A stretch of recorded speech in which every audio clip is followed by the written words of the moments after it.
You're listening to the Sixers Beat with your host, Derek Bodner, right here on LibertyBallers.com and LibertyBroadcast.co. Welcome, everybody. This is Derek Bodner, along with Max Rappaport and Rich Hoffman on the latest Sixers Beat. It's been a while, guys. How you doing? Too bad. A little bored. You know, there's not a lot of stuff going on right now. There's in Philadelphia sports in general, you had that little brief bit of the NFL draft, but Flyers done, Sixers done, Phillies with that 1-6 road trip, and these Sixers are nothing going on. And hopefully it picks up real soon. You got the lottery in 11 days, but it has been quiet, especially since draft workouts haven't started yet. So, as always, you can subscribe to the podcast on iTunes, SoundCloud, Stitcher, Google Play, and the TuneIn Radio app. Also, check out the CLNS Radio app, where you can find Real Gym Radio, Sam Vecini's Game Theory podcast, and B-Ball Breakdown. If you can leave us a review, I think it would be, even if you don't necessarily care about our search rankings, which, quite frankly, why would you? I think it would be hysterical if we could get to 1,000 before Spike and Mike, since they are so vain about that. So leave us a review, get us closer. Not, as we just said, not a whole lot to talk about. I think we'll go into a little bit of draft stuff. It's been a couple of weeks. Well, I mean, it's been a couple of weeks since we recorded the podcast in general, but it's been a little while. You know, at the end of the season, we focused a lot on injuries and the season ending and end of season stuff. But now we are starting to get into at least some rumors about the draft. We have all of those guys who have declined to go to the combine. There are draft workouts that have starting, not for the Sixers, but, you know, for like De'Aaron Fox is holding workouts with his agency and whatnot. So I guess we'll start this off with kind of a general question. Has there been any real change in maybe your rankings or your big board or anything of that sort that you think is worthwhile pointing out? No, I mean, you know, I don't really see any reason why there would be. Well, if maybe you've watched more. Like Yeah. right now, I watch a lot of. Basically, the way I do it is I kind of, while the season's going on, I'll watch games as many as I can, take notes, and now I'll pick certain pieces, like De'Aaron Fox's shooting or Josh Jackson beating NBA defenders off the break. And I'll go back and I'll kind of focus on that. So that might sway you a little bit.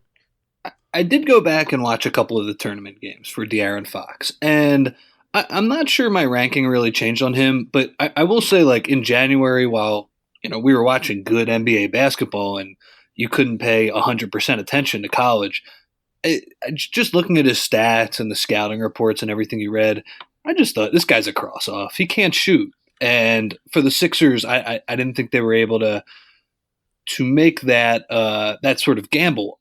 I will say, like, his speed is so overwhelming, and you sort of forget about that. Like, when Kentucky played better teams, obviously, you know, it was more of a half-court game. But, God, I mean, that guy in the open court is so fast. And I guess the thing I'm sort of juggling with him right now is, like, how much of a weapon can he make that speed? And, you know, you might think it's a lazy comparison just because it's another Kentucky point guard, but the only guy I can think of that has really, like, harnessed that speed into becoming basically a superstar player is John Wall.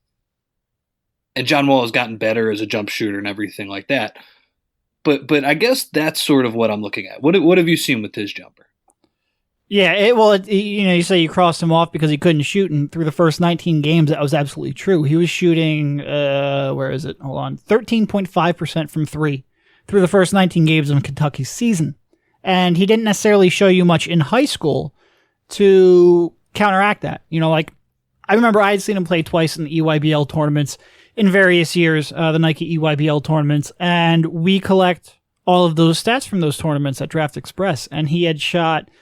Where was it? Hold on. 28.4% from three on 222 attempts over 3 years of EYBL tournaments.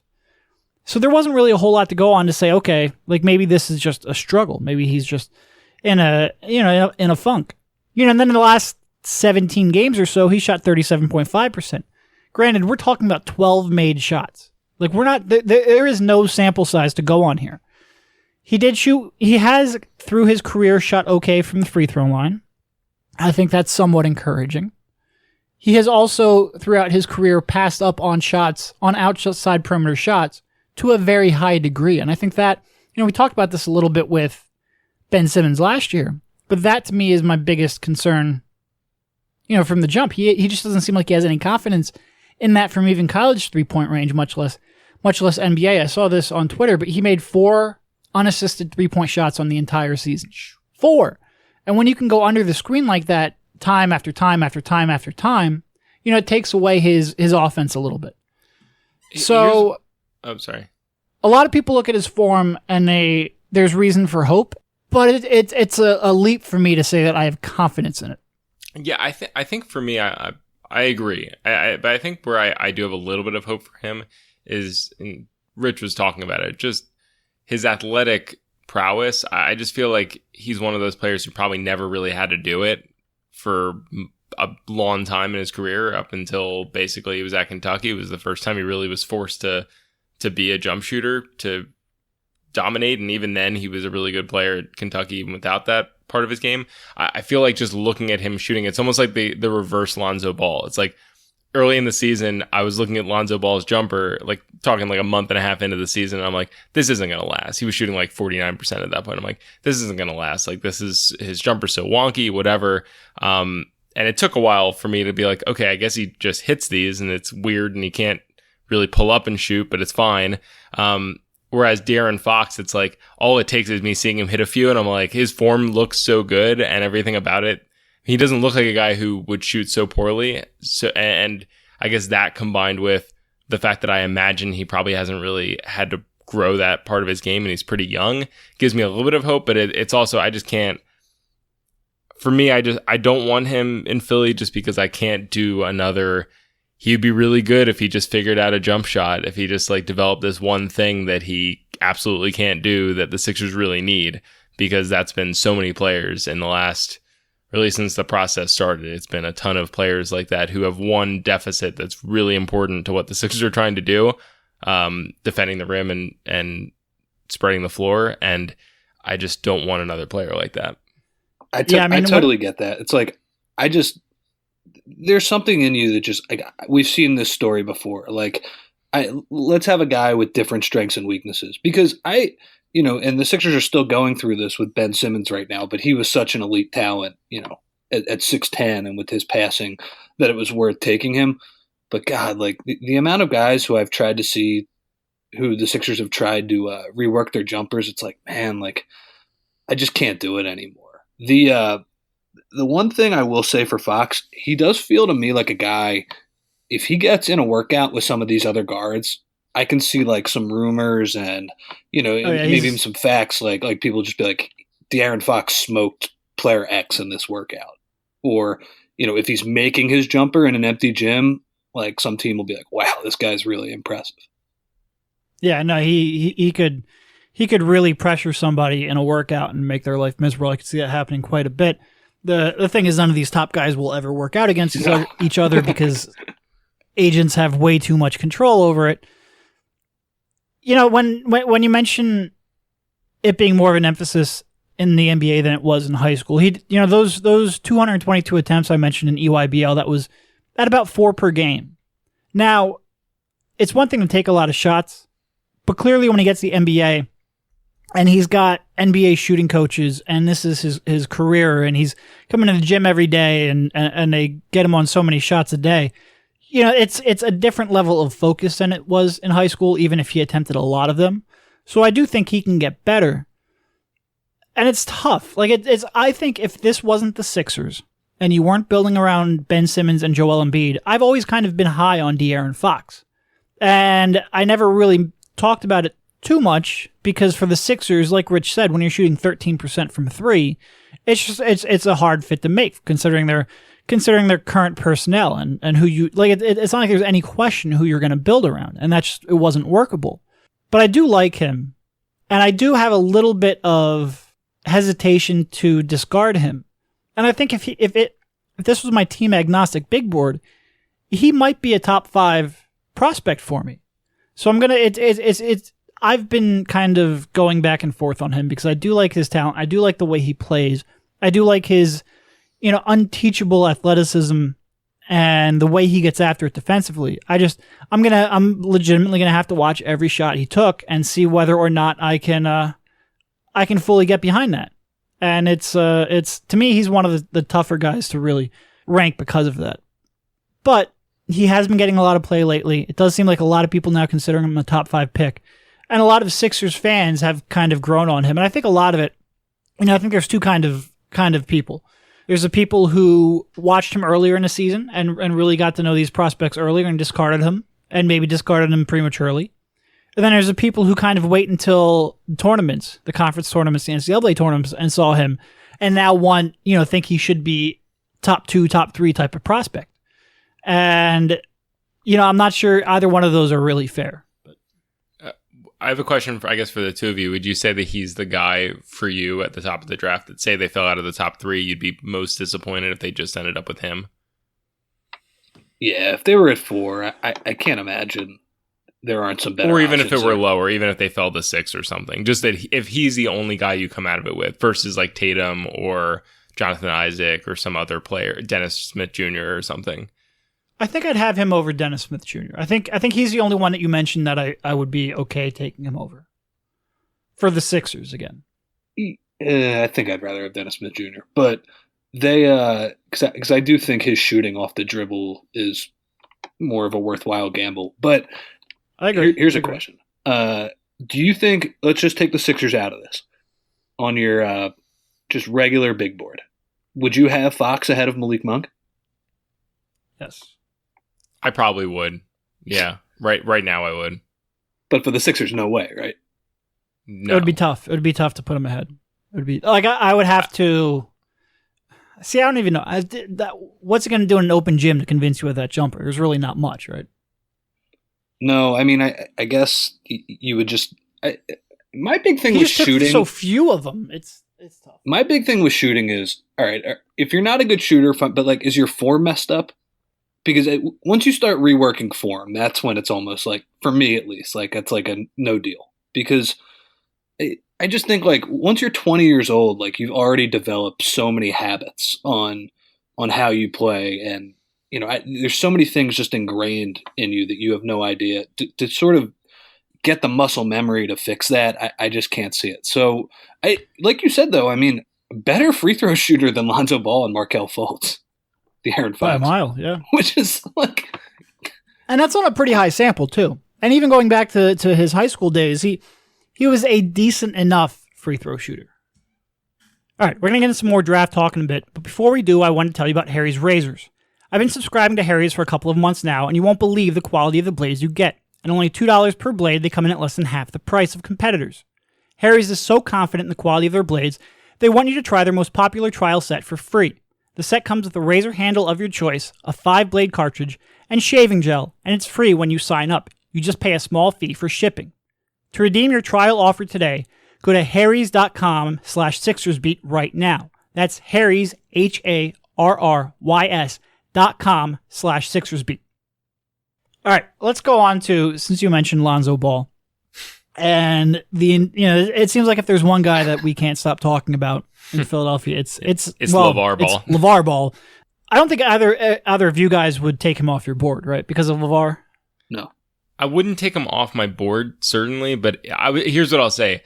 I was really pumped about the idea of finishing 1 or 2 in the lottery and getting Ball or Fultz, and now I'm like, if we get 2, I kind of want Jackson. Not that I actually think it hasn't changed my opinion of Ball as a player. I'd just be way less pumped about bringing Lonzo Ball to Philly. It would just be like kind of a bummer after like the last few years, and just I just don't want that evil put upon us. I feel like it's just like a stain on everything to have that the big baller brand come to Philly. See, Max, you're a sneaker guy. Are you paying $500 for a pair of sneakers? I will say those sneakers actually look. I mean, they look exactly like Kobe 9s, but they're nice. I mean, if they were like $120, I wouldn't get them, but I'd be like, okay, like I wouldn't have. But I was like so ready as soon as I saw that Lonzo Ball sneakers were dropping at a certain time. I was like ready to be on Twitter and just like roast them. And then they actually looked kind of good. And then the price came out and then everyone roasted them on that. But like as a sneaker, it's fine. I guess I've seen a lot of takes that are like they put the price at $500 just to get the buzz, which is like obviously we're talking about it on a Sixers podcast right now. Like it's gotten a ton of buzz just because of the price. So it's almost like if they eventually drop the price, is the embarrassment of doing that worth all the publicity they got for the shoes? And I actually don't know if that might be a worthwhile thing for them to do, which is what I feel like will happen. But it's just embarrassing. Like the whole thing. I feel really bad for Lonzo Ball. He just seems like a normal kid. It's sort of like how I felt about Okafor and his dad. Like Joel Okafor, for all the like trouble he got in, it seems like a pretty like normal, soft-spoken person. And his dad's like basically making it tougher on him. And like KJ's mom, Lonzo same Ball, thing.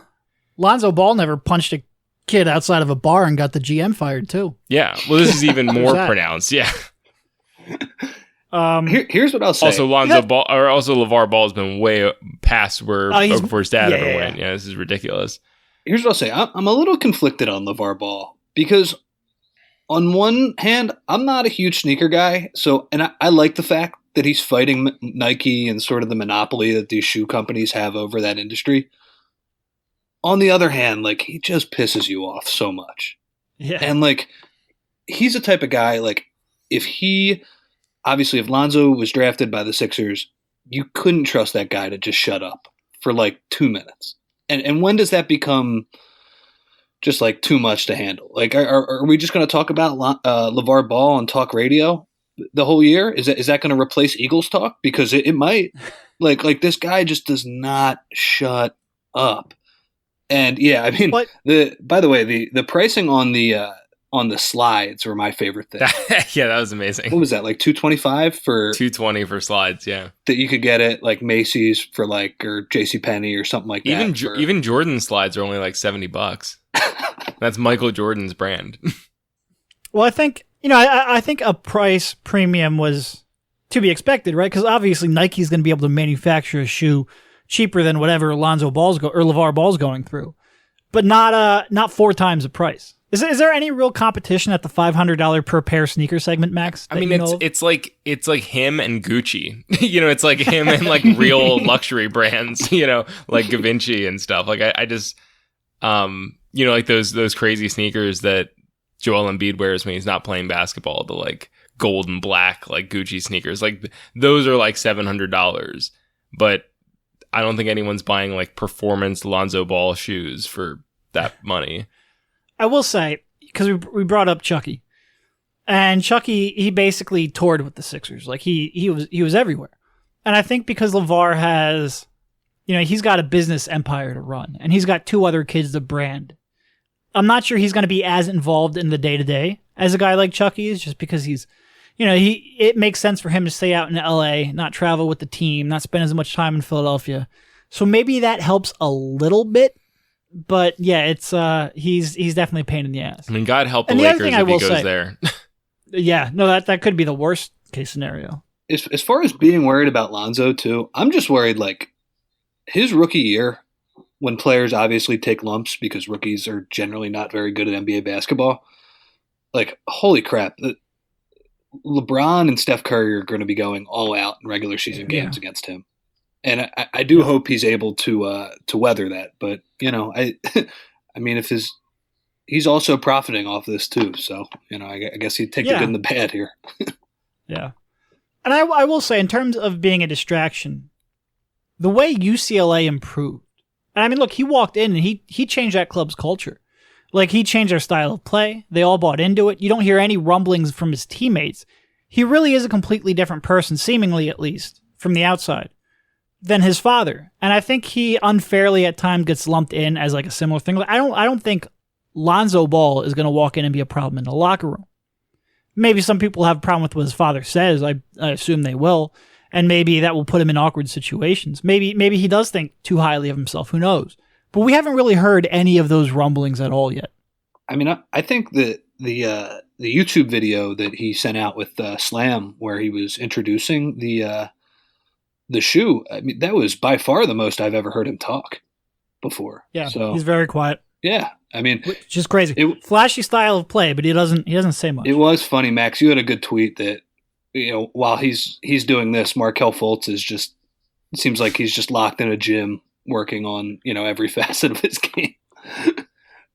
Well, it could also be that if Markelle Fultz put up a YouTube, people might not even know who he is. No, it is funny. I was thinking about that yesterday. Like, for as definitive, I feel like as Markelle Fultz is right now as the number one, he has like no name recognition for people who aren't basketball fans and like real NBA fans or college fans. Like the average person does not know who Markelle Fultz is, whereas I think like Ben Simmons last year, his name recognition was so much higher. Like, I can't think of the last time a consensus one was so not in the limelight. Well, I mean, I think Rich and I said this on the podcast. I don't think you were on that one, but we were at a game, and he's sitting there with courtside seats, and no fans recognized him. Like they just walked right by him until he got interviewed by John Clark.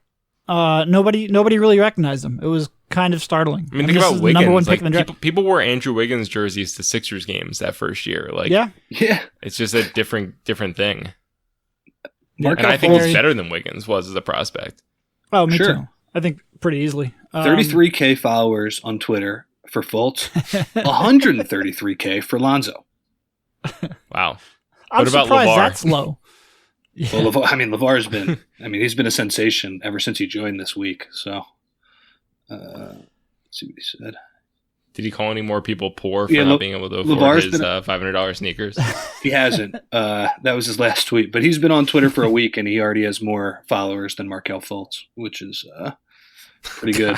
Damn. If you can't afford the Zo2s, you're not a big baller. Color me a small baller then. I'm not a big baller. Yep. All right, let's go to the forwards and just general thoughts on, the Jackson, Tatum, Isaac trio. I've gotten really high on Josh Jackson. That's probably the biggest mover for me is Josh Jackson. I already my top three was pretty definitive. I guess it's jumped around a little bit, but I'd say the most common three I've had, and the one probably for the last month or month and a half that I've had, is Fultz at one, and then some order of Lonzo Ball and Jackson. I'm feeling more and more like I want Jackson at two if they end up there, just because going back and watching film, I think obviously a little bit of it's tempered by just not wanting the headache of Lonzo Ball, but also just I think Josh Jackson's a really nice fit. He's a better shooter than I realized. He's I think immediately a pretty elite defender as a 20-year-old. Really underrated passer like that. That's just having another guy on the floor who can do that would be awesome. I think he could fit with the way they're going to use Simmons. I could see him fitting alongside him and Covington even. So I guess before I was imagining he'd be bumping Covington out of the lineup, but I think the way they're going to use Simmons maybe opens that up to be, Covington can play the 4 and he can play the 3 a little bit. So I'm higher on Josh Jackson than I was before. And I think I'm probably lower on Tatum than most Sixers fans. Like he's probably the guy, when I asked that question before about Fox, whether he was the guy you'd least want at the top of the draft. For me, it's actually Tatum, even though I think Tatum's a little bit better on I guess as you say it, the agnostic big board. I would have Tatum above Fox, but I think the fit's even worse because he doesn't stretch the floor. He's a good mid-range shooter, but he doesn't stretch the floor. He's fairly ball dominant, needs to create his own offense. He primarily plays I think he'll be like a 4-3 in the NBA. And I just think it's probably your position of least need. And he doesn't do a lot of the same things as Ben Simmons, but and Embiid, but he requires a lot of, he requires a high usage rate. And I just don't see the fit with how he complements everyone else that the Sixers have right now. The thing I'll say for Tatum is that he doesn't strike me as a guy who's really elite at anything, but he's good at a lot of stuff. And The question is, can he get a little better? He is the weird prospect who, God, I don't know if he can take a step back to the NBA 3-point line. I just don't know. And that's a big deal for a guy who is a pretty good mid-range shooter and never gets his shot blocked from there and all of those good things. The thing about Jackson I'd like to see, it's tough because I think in that alignment he would have to guard shooting guards, or Rocco would, and you wonder if they're both – not to say that they can't do it. I mean, Rocco guarded point guards a lot this year. He basically guarded whoever the other team's best perimeter guy was. But that might be a little bit taxing, chasing a player around the screen. But just having Jackson and Covington play at the same time, the amount of deflections the Sixers would get would be absolutely insane. Yeah. And that's kind of where I'm at with Isaac, too. Because I think as good of a defender as Jackson is, I think Isaac might have more potential on that side of the court. He's, I think, the best deep shooter of the three. I think that you can make it the case for Tatum in the mid-range.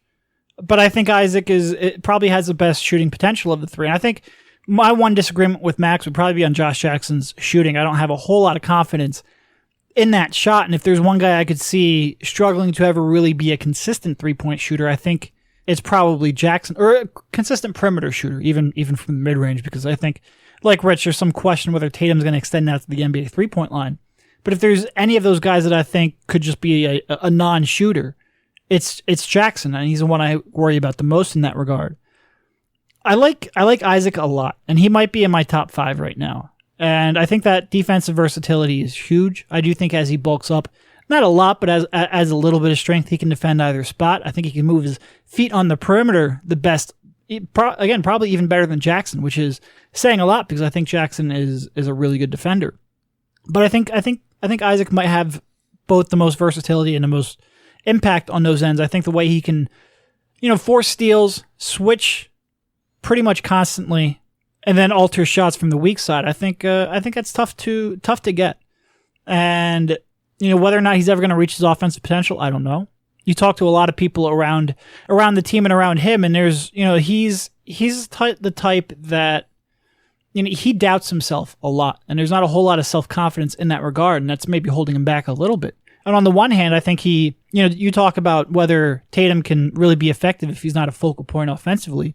That kind of mindset from Isaac kind of helps being a role player. Like, he's going to stay in his role, stay in his lane, shoot from the perimeter, cut off the ball, and play defense. And that's great. But you just wonder whether or not he has that other gear in him. Is he relegated to being a third or a fourth or a fifth option offensively? I think he has potential to be more. But whether or not he's going to be assertive enough is another question.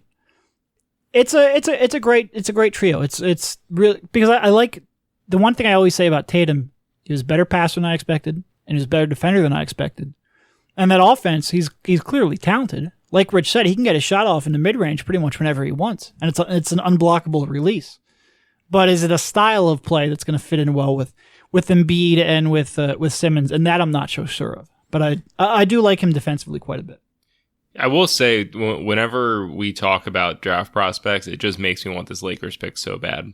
This draft is just, obviously at the top there are a few guys I really like, but no matter where the pick falls, I would be really happy with 6 and 4. I'd be happy with, the Lakers pick falling to 5. Like, I think there's so much talent at the top, like in the top 7 of this draft. And but the follow-up question is, have you watched much Luka Doncic or Michael Porter Jr.? I know. Yeah, I like both of them a lot. I think for me, it's kind of I see it as a win-win. I won't be disappointed if the Lakers pick conveys, it means they have 2 top 6 picks or top 5 picks. If it doesn't convey, I think I'll be disappointed if the Sixers fall out of the top 4 or top 3 and don't get the Lakers pick, just because that would kind of be a blow for this year. But I'd still be excited about the Lakers pick next year. If the Sixers jump into the top 3, I'm totally fine with the Lakers pick not conveying. But I will say that getting the pick, I'll be really excited. Like last year, I was hoping it wouldn't convey, or I was like totally fine with it not conveying. This year, I'm a little more wanting it to convey, but at the same time, because it's unprotected next year, it's a lot easier to get over that if it doesn't. See, I go the exact opposite way. Whereas if the Sixers pick ends up being top 2, then I'm kind of fine with the pick conveying this year. Because at that point, you have 3 studs. And I'd like to get some certainty in terms of role players and the other 2 pieces around them.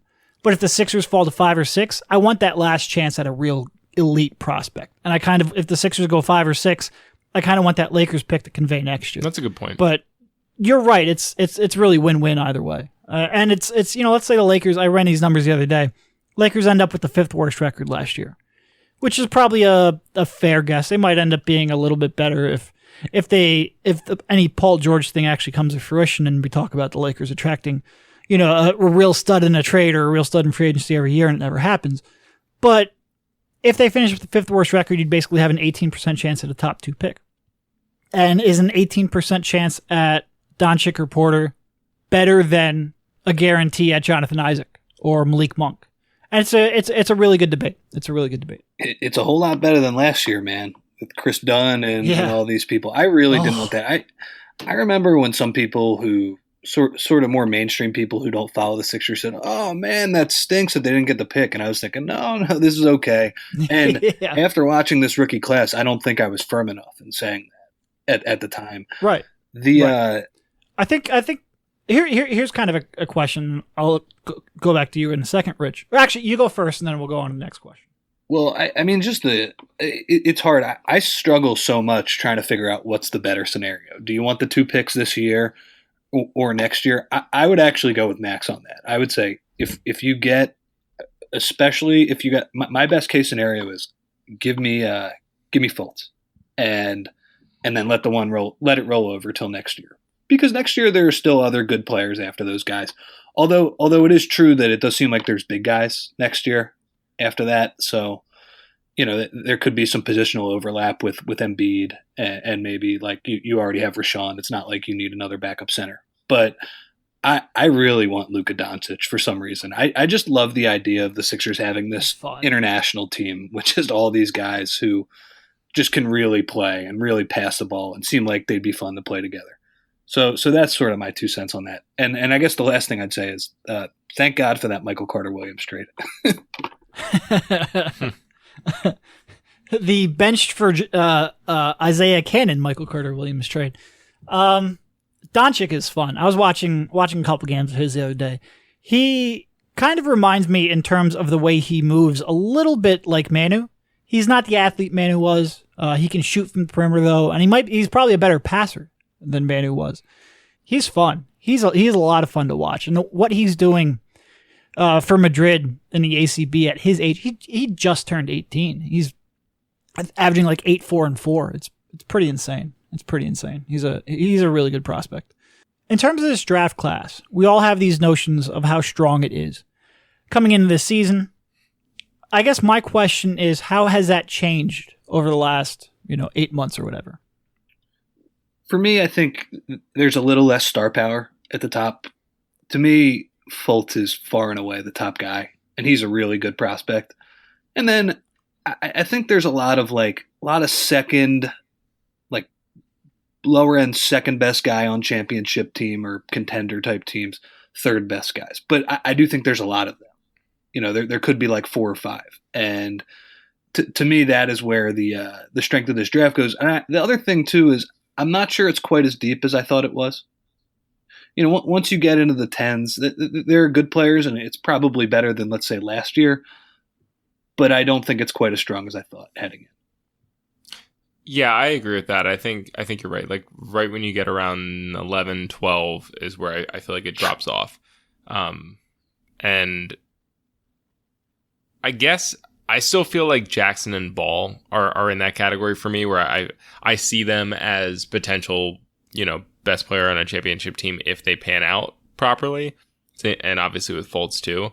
But I do think this draft is unique. Maybe it's not. Maybe this happens every year, and I'm just, with hindsight, you don't think about it this way. But I look at guys like Dennis Smith. I look at guys like Jonathan Isaac or even Fox, and I do see guys who have, if everything panned out the right way, have that potential to be like, I see Fox as a guy who, if everything panned out, could be like John Wall, or, Tatum could be a, really, really good player. And maybe that happens in every draft, but I just look at guys like Dante Exum and Aaron Gordon and like people who normally go in the 4, 5, 6 range in most drafts, and I don't see that kind of upside. And maybe that's because I already know those players haven't become that, but it feels different. I don't know if you guys feel that way at all. Yeah, I think the top 10 is the strength. On Draft Express, I think Frank the French guy is 10th. Draw a line right there for me. And then I think there's a little bit of a drop-off, not only in terms of the Sixers with their positional needs, because there's a lot of guards and wings in the top 10, but also just on talent level. Because I think it's like Zach Collins next from Gonzaga, who, I think there's a drop-off, let's say. I think the top-end talent is probably a little less than I was hoping for, or at least that I hoped for coming into the season. Not that it's a bad top end on the whole. It's just there are a couple guys that I might have downgraded in terms of overall upside, but the depth of it is certainly as advertised, and that's probably just as important. I just saw a tweet from Sports Radio WIP. RT, if you want Lonzo Ball to end up on the Sixers, like if you want him far, far away, take a guess on the spread on that. I'm going to say over 70% away. Yeah, I'd say maybe even higher. Low 70s. 10 retweets, so 10-1 on the Sixers, 528 likes. Well, I will say the retweet versus like is never a fair vote because people are a like is way easier than a retweet. Two totally different functions. The level of commitment between those two is not. You can't even compare it. Why they created the poll. Yes. Right. Although Max, you're very good at trying to get retweets out of stuff like that. Like you play that game exceptionally well. Thank you. You brought up Frank, and this will be the last topic that we have for today. Thoughts on Frank as a fit here? I have no idea. Like I like the idea of Frank Ntilikina as like the freaky, like Dennis Schroeder type who maybe can shoot, but it's like I've only seen like 2 YouTube videos of him, and the latest one came out 2 months ago, and it's like all the same 5 games. It seems like, he looks like I want to really like him, and I think he's a guy for me who could rise really fast at the end if he comes in for work, similar to Porzingis. Like he comes in for workouts, measures maybe better than even I don't even think there's a wingspan on him, but people say it's around 7 feet. Like measures better than expected. Looks really good shooting the ball in the workouts he does and whatever. I could sell myself on him at 4 or 5. Whereas I don't see that with there are other guys I feel more set on, but I just haven't at this point. I don't know if either of you feel like any more than I do, but I don't feel like I've seen enough to really have a strong opinion about him. Yeah, for playing in a pretty good league, I still feel a little bit in the dark on him. Most of the footage I've seen of him is in that U18 tournament where he was lighting everybody up, but that's not quite Giannis playing in church basements in Greece, but it's not the greatest competition either by any means. So I love the idea of him though. Just a long guard who can play off the ball and just completely harass the other team's point guard. I love the idea, but he's probably going to be a guy that the workouts are going to matter the most for him. Teams are really going to want to see him up close. And their season is ending sooner than it had in previous years, whereas a lot of those guys would play into early June, mid-June, and they wouldn't even get a chance to come over here. So that would be good for him. He kind of has a similar weakness as Ball does in terms of he doesn't create a whole lot in the half court. Like he's not going to score a lot off the pick and roll. He struggles when he gets in the paint. He's not, really explosive. He needs to get stronger. His touch isn't really there, but his shot improved tremendously. And I did watch a lot of his shooting this spring, and he's much more confident in that shot, and that is so huge for him. And the defense is obvious. Like you just watch a couple of possessions and you can see how good of a defender he can be at that point guard spot. He's probably never going to, I don't think, score enough or even really operate as, he doesn't have Ball's passing for sure, or a lot of these guys passing, to be honest. So he's probably never going to put up the numbers. I kind of look at him as a 6'5" Patrick Beverley. And are people going to be happy about that with the top 10 pick? Probably not, because he's never really going to put up the numbers like that. But I think he could be a real nice fit. Like if you got one of my kind of sneaky scenarios in this draft is, let's say you get the number 2 pick, Markelle Fultz is off the board, the Lakers are picking behind you. Well, advertise through unsourced rumors that you're not taking Lonzo Ball and that the pick is available for trade, and try to convince the Lakers that you have a buyer and see how much they panic to try to move up. Because when a lot of these GMs come into their first job, they really get fixated on a guy. And it seems like Magic is with Lonzo. And if you can use that to your advantage, if you're not necessarily a Lonzo Ball fan, if the Sixers aren't, then it would be, I'd like to see if they could Vlade Divac their way into another trade. So I don't know how that means getting another top 10 pick. The Lakers clearly don't have that. But it would be interesting, even if you're moving down one spot, which is all you could move down one spot, it would be interesting to try to take the Lakers for what they're worth. But if the Sixers fall down farther in the draft, I do like Frank. I just don't think he's going to be, I don't think a lot of people are going to look at him and be a sexy pick or necessarily even a successful pick down the line. Because like I said, I just don't see him scoring at a high enough volume. And on a team with Ben Simmons, he's probably not going to create all that much as at least a primary guy anyway. Yeah, but if that's his weakness, if Ben Simmons turns out to be great, it feels like that'd be a pretty good fit, though. Good fit? Yeah. Yep. No, it absolutely is. It absolutely is. Patrick Beverley is the perfect player, I think. If you could just pluck a point guard, a non-star point guard from another team, it'd be Patrick Beverley for me. Right. I was going to say, I think Steph might be the perfect player. Yeah. But yeah, no, absolutely. No, but just like a reasonable archetype to get, though. I think Beverly's way up there. Oh, yeah. Oh my God. Watching him in the playoffs has been great. What did Morey sign him for, by the way? I think it was like $6 a year. Oh. I think. Yeah. Wow. That might be his best some work. people thought that controversial because he's a 10.3 assist kind of guy. And if you don't watch him every day, you probably don't see the value in that. But he is tremendous. And this would be an 18-year-old 6'5" version of that rather than a 29-year-old 6'1" version. So, and I'm not sure he's going to be the defender that Beverly is because Beverly's he's very much an outlier in terms of the way he's able to pressure the ball, but in that kind of mold. All right, I think that's probably good. No reason to really drag this out. So thank you guys for hopping on. We'll talk to you soon. See you, man. See ya.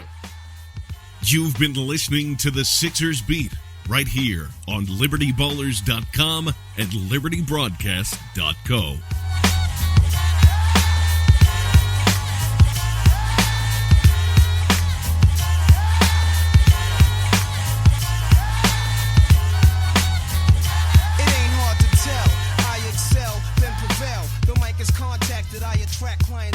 My mic check is life or death, breathing a sniper's breath. I exhale the yellow smoke, a Buddha through righteous steps, deep like the shining.